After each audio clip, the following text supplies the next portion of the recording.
बघा या ठिकाणी प्रश्न 35वा 53/37 वजा चौकट भागिले 37 बरोबर 24/37.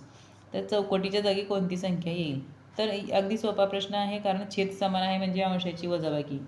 तर या ठिकाणी 53मधून जर 24 वजा केलं तर आपल्याला चौकटीतील संख्या मिळणार आहे आणि ती असेल पर्याय क्रमांक 3. त्यानंतर जाऊया आपण पुढे. प्रश्न 36मध्ये बघा, काही संख्या दिलेल्या त्या संख्या चढत्या क्रमाने मांडल्या असता क्रमाने येणारी चौथी संख्या कोणती आहे? तर या संख्या तुम्ही जर क्रमाने मांडल्या तर चौथी संख्या असणार आहे ती म्हणजे पर्याय क्रमांक 2 68,547. आता बघा या ठिकाणी पहिली चढता क्रम म्हणजे लहान संख्येपासून मोठ्या संख्येकडे जायचं आपल्याला. तर सर्वात लहान संख्या इथली आहे ही 1 नंबरची, त्यानंतर त्याच्यापेक्षा मोठी 2 नंबरची आणि त्यानंतर 68,149 ही 3 नंबर आणि ही 4 नंबर. म्हणून आपलं कोणतं उत्तर असेल? पर्याय क्रमांक 2. 48,318 अधिक 21,789 बरोबर किती होतं? बेरीज करायची यांची. प्रथम या संख्या अक्षरात अंकामध्ये लिहायच्या आणि त्यानंतर बेरीज करायची. बघा या ठिकाणी त्याचं उत्तर येणार आहे पर्याय क्रमांक 3. त्यानंतर जाऊया प्रश्न क्रमांक 38. बघा या ठिकाणी पदावली दिलेली आहे. तर पदावली सोडवत असताना आपल्याला नियम माहिती आहे. बॉडमास किंवा कंचे भागू बे म्हणजे कंसाचा भागाकार गुणाकार बेरीज वजाबाकी या क्रमाने ती करायचं आहे आपल्याला. तर इथं आपण कागदावर सोडवूया.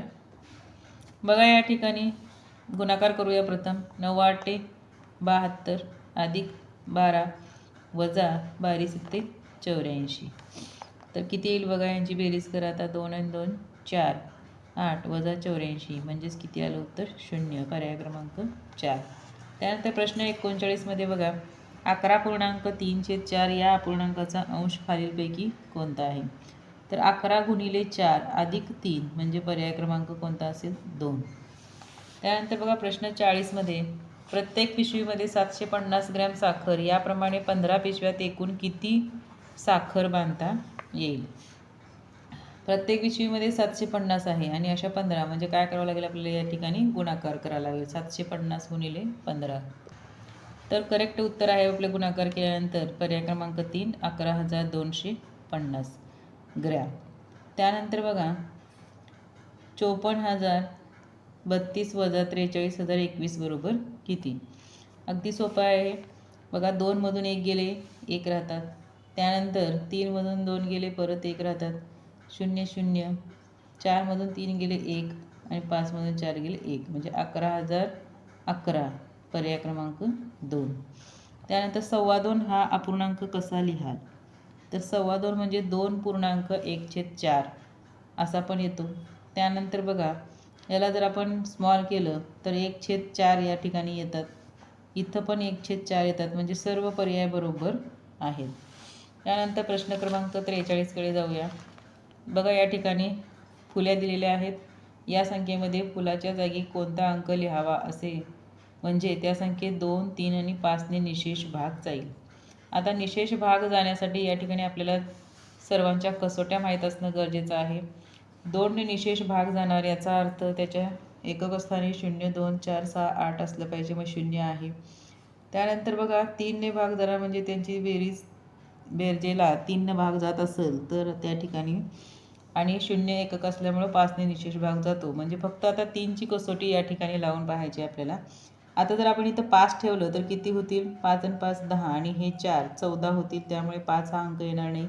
1 जर अंक ठेवला आपण तर 6 अंकांची बेरीज येणार आहे, हा असू शकतो. 3 जर अंक ठेवला आपण 3 + 4 + 3 6 आणि 4 10 होतील, हा येणार नाही. त्यानंतर 4 आणि 4 8 होतील म्हणजे फक्त 1 जर आपण ठेवला तर त्या ठिकाणी 3ने निशेष भाग जातो. म्हणून ह्या तिन्हीसाठी एकच अंक या ठिकाणी योग्य आहे, पर्याय क्रमांक 2. त्यानंतर खालील आकृतीत छायांकित भाग दर्शवणाऱ्या अपूर्णांकाची बेरीज किती येईल म्हटलेलं आहे. आता छायांकित बघा कितीपैकी हे 8 भाग आहेत. 8 पैकी 4 म्हणजे अर्धे भाग रंगवलेले आहेत आणि इथं काय केलेलं आहे की 3 म्हणजे 8 पैकी 3 भाग रंगवलेले आहेत. म्हणजे या ठिकाणी 4/8 अधिक 3/8 बरोबर 7/8 पर्याय क्रमांक 3. प्रश्न क्रमांक 45मध्ये बघा, शेजारील आकृतीत कोणती जीवा व्यास आहे म्हटलेला आहे. व्यास आहे म्हटल्यानंतर तो वर्तुळ केंद्रातून जातो. वर्तुळ केंद्रातून जाणारी जीवा म्हणजेच व्यास. तर वर्तुळ केंद्रातून हा एकच जीवा गेलेली आहे, त्याचं नाव आहे स न. पर्याय क्रमांक 2. एका चौरसाची परिमिती 28 सेंटीमीटर आहे, तर त्या चौरसाच्या बाजूची लांबी किती आहे. आता परिमिती दिलेली आहे 28 सेंटीमीटर, त्यावरून आपण बाजू काढूया. म्हणजे याला काय करावं लागेल, 7ने भागावं लागेल. 7ने भागल्यानंतर काय येईल, उत्तर पर्याय क्रमांक 4. त्यानंतर जाऊया आपण पुढे. भारत आणि श्रीलंका संघातील क्रिकेटचा सामना मध्यान्हपूर्वी 11:25 सुरू झाला, तर मध्यान्होत्तर 5:45 संपला. तर क्रिकेटचा सामना किती वेळ चाललेला आहे. तर क्रिकेटचा सामना हा किती, 6 तास 20 मिनिटे चालतो. पर्याय क्रमांक 3. त्यानंतर बघा, 55,000 मिली अधिक 15,000 मिली बरोबर किती लिटरमध्ये इथं उत्तर आहे आपल्याला. त्यामुळे आपण व्यवस्थित अगदी गणित सोडवायचं आहे. तर याचं उत्तर असणार आहे 70. कारण जर आपण याला भागलं तर इथं 15 लिटर होणार आहे, तिथं 55 लिटर. 55 अधिक 15 लिटर बरोबर 70 लिटर. त्यानंतर प्रश्न 49 बघा. संतोषकडे 30,000 रुपये होते, त्यातून त्याने 18,200 रुपयाचा LED TV आणि 6,500 रुपयांचे कपाट विकत घेतले, तर त्याच्याजवळ किती रुपये शिल्लक राहतील. इथं फक्त बेरीज वजाबाकी करायची आहे. आता बघा या ठिकाणी किती आपल्याला दिलेलं आहे. LED TVची किंमत आहे 18,200 आणि 6,500चं त्याने कपाट विकत घेतलं. यांची काय करावं लागेल, प्रथम आपल्याला बेरीज. मग बेरीज केल्यानंतर आपल्याला उत्तर मिळणार आहे 24,700 रुपये. मग आपले टोटल रुपये किती होते त्याच्याकडे, तर 30,000 रुपये. म्हणून 30,000मधून जर आपण 24,700 वजा केले तर आपल्याला करेक्ट उत्तर मिळणार आहे 5,300 रुपये त्याकडे शिल्लक राहणार आहेत. म्हणून आपलं उत्तर असेल पर्याय क्रमांक 1. एका चौरसाकृती जागेची परिमिती 96 मीटर दिलेली आहे, तर त्या जागेचे क्षेत्रफळ किती आहे. आता परिमितीवरून आपल्याला काय काढावं लागेल, चौरसाची बाजू काढावी लागेल आणि त्यानंतर आपल्याला क्षेत्रफळ निघणार आहे. आता या ठिकाणी बघा, चौरसाच्या परिमितीचं सूत्र काय असतं की 4 गुणिले बाजू. मग 4 गुणिले बाजू बरोबर किती आहे, 96. तर बाजू बरोबर काय असेल, 96 भागिले 4. बघा भागा, 4 दोन्ही 8 आणि 4 चौक 16. म्हणजे बाजू किती आलेली आहे, 24 मीटर. तर यावरून क्षेत्रफळ काढायचं आहे. क्षेत्रफळाचं सूत्र काय आहे चौरसाच्या, की बाजूचा वर्ग म्हणजे 24चा वर्ग बरोबर किती आहे, 576. पर्याय क्रमांक 3. कोणत्या पर्यायी आकृतीच्या घडणीतून घन आकाराचे खोके तयार होईल. आता अगदी सोपा प्रश्न आहे. या ठिकाणी घन आकृती तयार होण्यासाठी पर्याय क्रमांक 2ची आकृती असेल.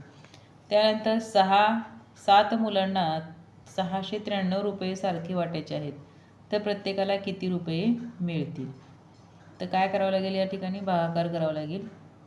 तर बघा, याचे 6ने जर भागले आपण तर 7 9 63 राहतात. 7 9 63 म्हणजे 99 रुपये प्रत्येकाला येतील. त्यानंतर बघा, 43,059 ही संख्या अंकात कशी लिहाल. तर पर्याय क्रमांक 3 मध्ये. 54 बघा, या सारणीमध्ये गुणाकाराच्या एकक स्थानी कोणता आकृतिबंध येईल. आता इथं बघा, गुणाकाराच्या एकक स्थानी म्हटलेलं आहे, कोणता येईल, 4 चौक 16, 6च येणार आहे. इथं पण 6च येणार आहे, इथंही 6च येणार आहे. एककाचा गुणाकार किती, 6. म्हणून पर्याय क्रमांक काय येईल, 2. त्यानंतर जाऊया पुढे 55 प्रश्नाकडे.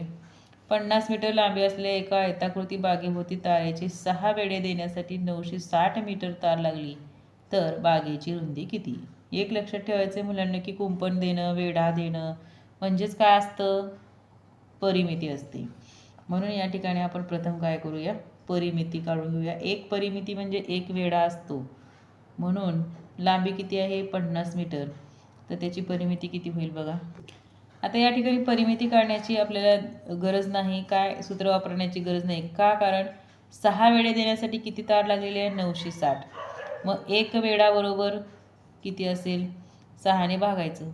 6 1 6, 6 6 36, 6 0 0 म्हणजे 160 मीटर तार लागलेली आहे. मग 160 मीटर एक वेढा देण्यासाठी म्हणजेच काय असते ही परिमिती असते.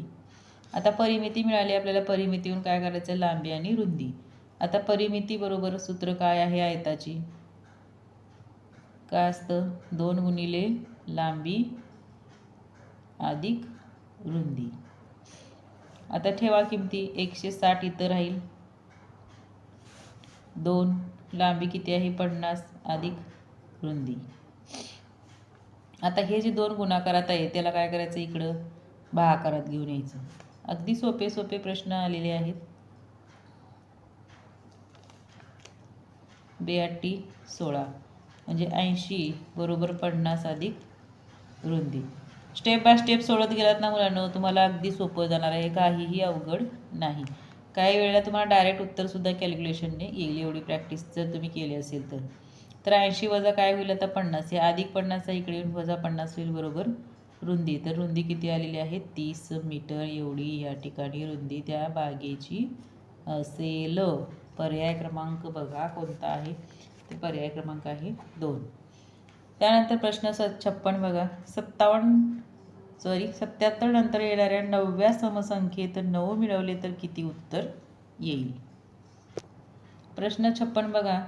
या 77 नंतर येणारी 9वी संख्या असेल ती म्हणजे समसंख्या 94. त्याच्यामध्ये जर 9 मिसळलं तर उत्तर मिळणार आहे 103. त्यानंतर बघा पुढं चौकटीतली संख्या अंक आपल्याला ओळखायचा आहे. इथं गुणाकार दिलेला आहे, तर त्यांचा सगळ्यांचा गुणाकार किती आहे 1404. तर या ठिकाणी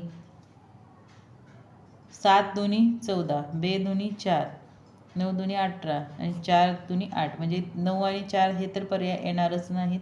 त्यामुळे 2 आणि 4 7 यापैकीच इथं येऊ शकेल, पण अगदी योग्य म्हटलं तर 7 हे उत्तर असणार आहे. त्यानंतर जाऊया पुढील प्रश्नाकडे.